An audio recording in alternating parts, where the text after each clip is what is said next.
দেখো কতগুলো আম নিয়ে বসে গেছি, আমের আচার হবে এবার। দেখেছো 4 ভাগ করে নিয়েছি আমগুলোকে, আর কিছু আম এই যে বালতিতে ভেজানো আছে, মাও কাটছে আমিও কাটছি। ফাইনালি চলে এলাম আচার করতে। দেখো আমগুলো পুরো রোদ্দুরে শুকানো হয়ে গেছে, শুকিয়ে নেওয়া হয়েছে, এর ফলে আচারটা খুব ভালো হবে। দেখো কড়াই বসিয়ে দিয়েছি। আচার করতে হলে মা, কাকিমা, মাসিমা, দিদিমা তাদের কাছ থেকে, সত্যি কথা বলতে কি আচার তাদের কাছ থেকেই শিখতে হয়। দেখো আমি কড়াইতে অল্প তেল দিয়ে দিয়েছি, তেলটা গরম হচ্ছে, গরম হলেও অল্প অল্প আম দেব, ফোড়ন দেব, ফোড়ন দিয়ে অল্প অল্প আম দেব। দেখো আমগুলো দিয়ে দিয়েছি, এবার শুধু খালি নাড়তে থাকবো। এই আমগুলো হচ্ছে আমার বন্ধুদের বাগানে, তাকে আমি বলেছিলাম তোদের বাড়ির গাছের আমগুলো দিবি, আমি আচার করব। বললো তুই আয়, আমের সিজনের সময় তুই আয়, তোকে আমি আচার খাওয়াবো। তো সব পেড়ে দিয়েছে, মানে সব নয়, মানে যে কটা লাগবে আচার করার জন্য পেড়ে দিয়েছে। দেখো কত আম।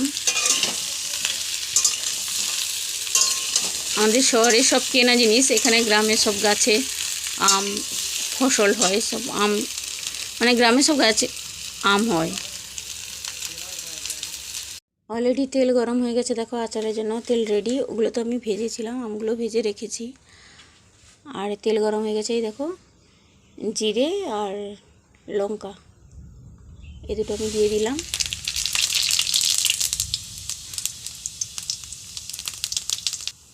দেখো তেল গরম হয়ে গেছে, লঙ্কাগুলো হয়ে গেছে, দেখো সব পোড়া পোড়া হয়ে গেছে।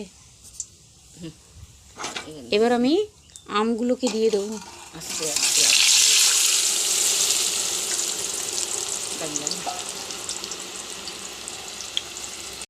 আমি আম করছি, আচার করছি, আর আম খাবো না। এই দেখো আম আচার।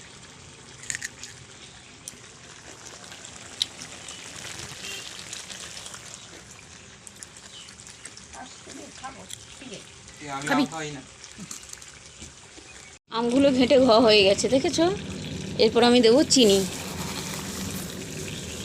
যেহেতু এটা টক মিষ্টি আচার হবে, সেই জন্য 1 বাটি চিনি দিলাম। এই টক মিষ্টি আচার খেতে দারুণ লাগে, মুড়ির সঙ্গে, ভাতের সঙ্গে দারুণ লাগে, তারপরে পরোটার সঙ্গে।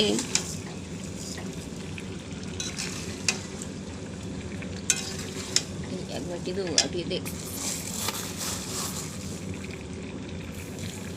মিষ্টি খুব মিষ্টি হবে।